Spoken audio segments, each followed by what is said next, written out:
అందరికీ welcome back to my channel. It's me Chandu Sai. ఈరోజు vlog ఏంటంటే మా పిన్ని వాళ్ళ ఇంటికి వెళ్తున్నాను.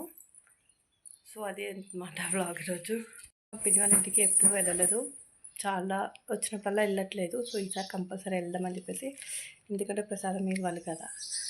సో అందుకనే వెళ్దామని చెప్పేసి రెడీ అయ్యాము. డాడీ వచ్చినాక డాడీ డ్రాప్ చేస్తారు మమ్మల్ని.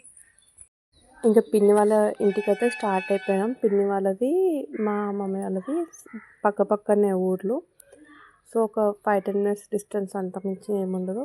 అందుకే డాడీ బండి మీద డ్రాప్ చేస్తున్నాడు. వెళ్తుంటే పొలంలో వాళ్ళు డక్స్ని పెంచుతున్నారు అనమాట. అవి పిల్లలకి ఇంతసేపు చూపించేసి మళ్ళీ స్టార్ట్ అయిపోయినాం. ఇదంతా చెరువు, మా పిన్ని వాళ్ళ ఊరిది చెరువు.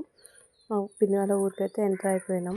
మీరు రెగ్యులర్గా వ్లాగ్స్ చూస్తూ ఉంటారు, ఉమా వ్లాగ్స్ అండ్ స్టోరీస్ అని చెప్పేసి. మా మరదలే, మా పిన్ని ఎవరో కాదు, మా మమ్మీ వాళ్ళ సొంత చెల్లి. మా పిన్ని వాళ్ళ ఊరికైతే పెళ్ళికి ముందు ఒక 2-3 టైమ్స్ పోయినా, అంత మించి ఇంకేం లేదు. తర్వాత మా పెళ్ళి అన్నాక మా హస్బెండ్ వచ్చినాక ఒక్కసారి పోయినా, అండ్ మళ్ళీ తర్వాత ఇప్పుడు పోతున్నాను. ఇంకా నేను స్వాములు ఇంట్లో ఉంటారా లేదా అనుకున్నా, కానీ నేను ఇంటికి వెళ్ళేసరికి స్వాములు కూడా ఉన్నారు, అప్పుడే అక్కడనే ఉన్నారు. ఇంకా స్వాములు పూజకు టైం అయిపోతుందని చెప్పేసి వెళ్ళిపోయారనమాట. ఇంకా పూజ చేసుకొని పిక్చర్ చేసుకుందామని. ఇక్కడేమో నా కోడలతో నేను ఆడుకుంటున్నాను. మా అల్లుడైతే లేడు, స్కూల్కి వెళ్ళినంత అంగన్వాడికి.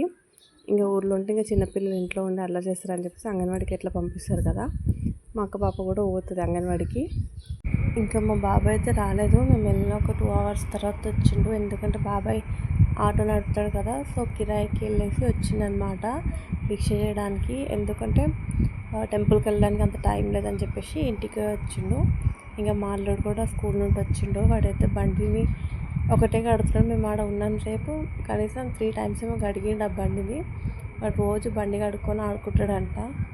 వాడు ఇప్పుడు ఇంత క్లీనింగ్నెస్లో ఉంటే పెద్దగా నాకు ఇంకేమవుతాడో కానీ. ఇక్కడైతే నా చిన్న బిడ్డ కోడి పుంజుని చూస్తుంది. మా తమ్ముడు స్వామి తెచ్చి కార్కి కట్టేసిండంట కోడిని. దాన్ని చూస్తుంది అండ్ భయపడుతుంది కూడా. దాన్ని చూసి దాని దగ్గరికి వెళ్ళాలనుకుంటుంది కానీ వెళ్ళట్లేదు. ఇక్కడ మా అల్లుడైతే మాకు సెక్యూరిటీ గార్డ్ అనమాట. ఎవరు రాకుండా చూస్తున్నాడు, బండిలో లాగా రాకుండా. ఇంకెప్పుడో ఒకసారి వస్తాం కాబట్టి ఒకవేళ నేను వెళ్ళకపోతే ఇట్లా మా చిన్నమ్మనే వచ్చి చూస్తుంది.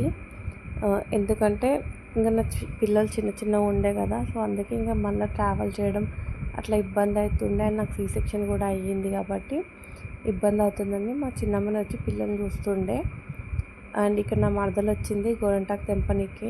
నేను కొంచెం తెంపిన, మిగతా మొత్తం తనే తెంపింది. అండ్ ఇద్దరం సరదాగా మాట్లాడుకుంటాం మరి గోరంటాకు తెంపుతున్నాము. మా తమ్ముడు పెళ్ళికి కూడా నేను వెళ్ళలేదు, ఎందుకంటే అప్పుడే నాకు మ్యారేజ్ అయింది, లవ్ మ్యారేజ్ చేసుకున్నా కదా. సో అందుకే ఇంట్లో కూడా ఇష్యూస్ ఉండే, ఇంకా అందుకే నేను పెళ్ళికి కూడా వెళ్ళలేదు. అండ్ నా మరదలు వాళ్ళ పెళ్ళి అయినాక 1.5-2 ఇయర్స్ తర్వాతనే చూశాను. నేనే నా పెద్ద పాప పుట్టినాక 1 ఇయర్ తర్వాత వెళ్ళానమాట. సో అప్పుడే చూసిన నా మరదల్ని. కాకపోతే 1-2 సార్లు మా ఫోన్లో మాట్లాడినాం అంతే. చూసినాక మళ్ళీ తర్వాత రెగ్యులర్గా మాట్లాడడం, ఎప్పుడో ఒక్కొక్కసారి మాట్లాడుకుంటాము. ఏమైనా అవసరం ఉంది, పని ఉందంటేనే వాట్సాప్లో చాట్ చేసుకుంటాం, లేదు అంటే ఫోన్లో మాట్లాడుకుంటాం అంతే. కానీ ఎక్కువ బాండింగ్ అనేది ఉండదు. కాకపోతే అయినా మేము సరదాగా ఉంటాం, మాట్లాడుకుంటాం కలిసినప్పుడల్లా. రోజు మాట్లాడడం కలపడం కూడా ఒక సైడ్ నెగిటివ్గానే ఉంటుంది. ఎందుకంటే అదే మనోళ్ళే కదా, ఇక్కడ ఉన్నది కదా అన్న థాట్ ఉంటుంది. ఎందుకంటే దూరం ఉన్నాం అనుకోండి, మనకు ఆ రిలేషన్షిప్స్ వాల్యూస్ అనేది తెలుస్తుంది. ఎందుకంటే మిస్ అవుతుంటాం కదా, వాళ్ళ ఫీలింగ్స్ అండ్ మాటలు అన్నీ కూడా మిస్ అవుతుంటాం. కాబట్టి అప్పుడప్పుడు కలిసినప్పుడల్లా ఇంకా మేము మనస్ఫూర్తిగా మాట్లాడుకుంటాం. ఏమైనా మాట్లాడేదిన్నా చెప్పేదిన్నా చెప్పుకుంటాం అనమాట. అండ్ మా అక్కకి తనకి ఎక్కువ బాండింగ్ ఉండే, ఎందుకంటే మా అక్క పెళ్ళైనాక ఇక్కడ మా ఇంట్లోనే ఉండే కాబట్టి. సో నేను ఎప్పుడో ఒకసారి వస్తాను కాబట్టి అయినా నాకు తనకి బాండింగ్ అయితే చాలా బాగుంది. నేను ఎలాగంటే జల్దీ కలిసిపోతా, వీళ్ళు మనవాళ్ళు అని అనిపించిందంటే జల్దీ మాట్లాడిస్తా. తను కూడా అలాగే అనమాట. ఇక్కడ ఇంకా ఇంటికి స్టార్ట్ అయిపోతున్నాము. మా స్వామి ముద్దు పెట్టు అని అడుగుతుంటే నా పాపకి పెట్టనని నెత్తికొక్కొని వస్తుంది. ఇంకా మా డాడీ వచ్చిండు మమ్మల్ని ఇంకా తీసుకెళ్ళడానికి ఇంటికి.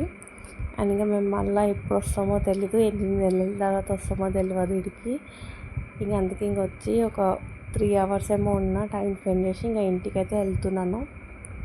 నాకు ఏంటంటే చిన్నప్పుడు అన్ని మెమరీస్ అన్నీ గుర్తుకు వస్తున్నాయి. ఎందుకంటే మేము కూడా చిన్నప్పుడు ఎన్నో 1 ఇయర్లో 1-2 సార్లు అంతే ఊరికొచ్చేటోళ్ళం. ఇప్పుడు నా సిచ్యువేషన్ కూడా అలాగే అయిపోయింది. ఇప్పుడు నేను కూడా 1 ఇయర్లో 1, 2 సార్లు కుదిరితే వస్తున్నాను, లేకపోతే అసలుకి రావట్లేదు.